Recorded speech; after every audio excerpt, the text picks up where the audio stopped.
ফিজাস রান্নাঘরে সকলকে স্বাগত জানাই। আজকে নিয়ে চলে এসেছি চিকেনের একটা ভারী মজাদার রেসিপি নিয়ে, সেটা হচ্ছে দই চিকেন রেসিপি।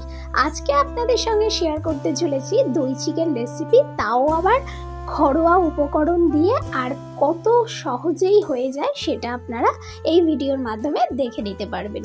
তো চলুন আজকের রেসিপিটি শুরু করছি। আমি এখানে এরকম চিকেনের পিস নিয়ে নিয়েছি। এখানে মোটামুটি 1 কেজির মতো চিকেন আছে।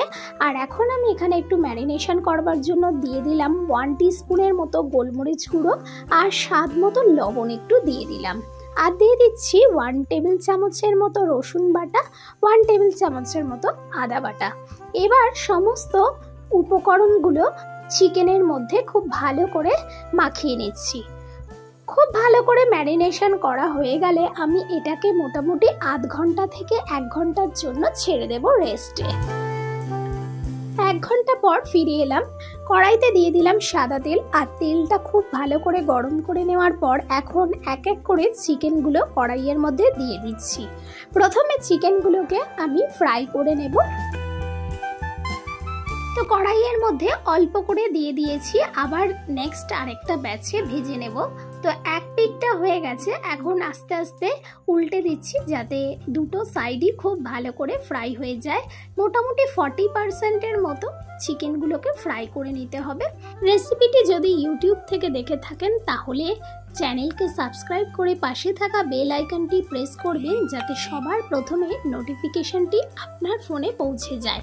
আর যারা ফেসবুক পেজ থেকে দেখছেন তারা পেজকে ফলো করে পাশে থাকবেন। এইভাবে আমি সমস্ত চিকেনগুলোকে ফ্রাই করে তুলে নিলাম ডিশের মধ্যে।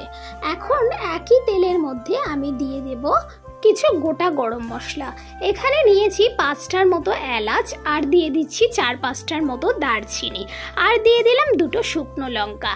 এবারে সামান্য একটু নাড়াচাড়া করবার পর যখন মশলাগুলো থেকে সুন্দর গন্ধ আসতে শুরু করেছে, তখন আমি এখানে 2টো মিডিয়াম সাইজের পেঁয়াজ চপড করে রাখা দিয়ে দিলাম। পেঁয়াজগুলোকে একটু লালচে করে ফ্রাই করে নিলাম। এবারে দিয়ে দিচ্ছি এখানে কাঁচা লঙ্কা কুচি। কাঁচা লঙ্কা কুচিটা দেওয়ার পরেও একটু নাড়াচাড়া করে নিচ্ছি। এখন পেঁয়াজটা মোটামুটি লাল হয়ে গেছে। এখন এখানে দিয়ে দিচ্ছি 1 টিস্পুনের মতো রসুন বাটা, 1 টিস্পুনের মতো আদা বাটা দিয়ে আবারও পেঁয়াজ আদা রসুন খুব ভালো করে ভাজা করে নেব, যাতে পেঁয়াজ আদা রসুন সমস্ত কিছুর কাঁচা গন্ধটা চলে যায়। এইবারে কাঁচা গন্ধটা চলে যাওয়ার পর আমি এখানে দিয়ে দিলাম 1 টিস্পুনের মতো ধনে গুঁড়ো, আর দিয়ে দিলাম এখানে 10-12টার মতো কাজু বাদামকে পেস্ট করে নিয়েছিলাম, সেই কাজু বাদামের পেস্টটাও এখন এখানে দিয়ে দিলাম। এবারে একটু নাড়াচাড়া করে দেব। আর কাজু বাদামের পেস্টটা যখন দেবেন এখানে, তখন কিন্তু অবশ্যই গ্যাসের ফ্লেমটা লো করে রাখবেন, নইলে নিচের দিকে লেগে যেতে পারে। এখন এইটা কষানো হয়ে গেছে, 2 মিনিটের মতো আমি কষিয়ে নিয়েছি। এখন আমি এখানে অ্যাড করে দিচ্ছি ভেজে রাখা চিকেনগুলো। চিকেন তো আপনারা অনেকভাবেই খেয়ে থাকবেন, একবার এইভাবে বাড়িতে দই চিকেন রেসিপিটি বানিয়ে দেখবেন। আশা করছি আপনাদের বাড়ির সকলেরই খুব পছন্দ হবে। এটা একেবারে অন্য ধরনের রেসিপি, আপনারা একবার হলেও ট্রাই করতে পারেন। খুব বেশি উপকরণ কিন্তু এখানে লাগে না। চিকেনটা দেওয়ার পর একটু নাড়াচাড়া করে দিয়েছি।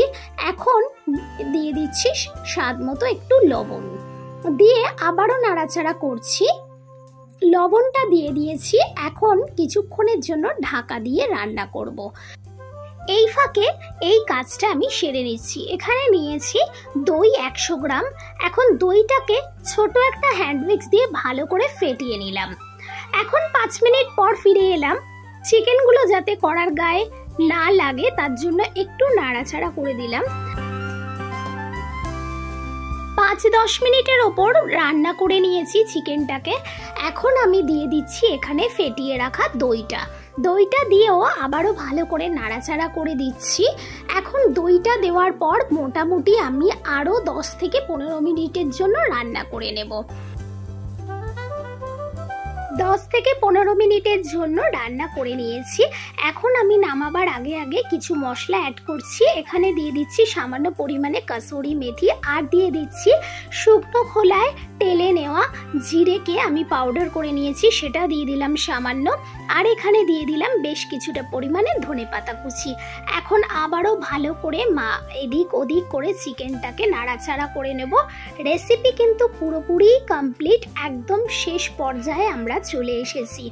এখন আপনাদের দেখাবো সার্ভ করে যে কতটা সুন্দর হয়েছে। যতটা লোভনীয় দেখতে লাগছে ততটাই কিন্তু দুর্দান্ত খেতে হয়েছে, স্বাদে গন্ধে একদম ভরপুর। একবার হলেও ট্রাই করুন আর আমাকে কমেন্টে জানান যে আপনাদের কাছে এই রেসিপিটি কেমন লাগলো। আমার রেসিপিগুলো আপনাদের কাছে কেমন লাগে অবশ্যই কিন্তু কমেন্টের মাধ্যমে জানাবেন। এই দই চিকেন রেসিপি কিন্তু পোলাও, ফ্রাইড রাইস বা সাদা ভাত সব কিছুর সঙ্গেই খুব ভালোভাবে জমে যাবে। আজকের মতো এখানেই বিদায় নিচ্ছি, আবারও দেখা হবে নতুন কোনো রেসিপির সঙ্গে। ততক্ষণের জন্য সবাই ভালো থাকবেন, সুস্থ থাকবেন।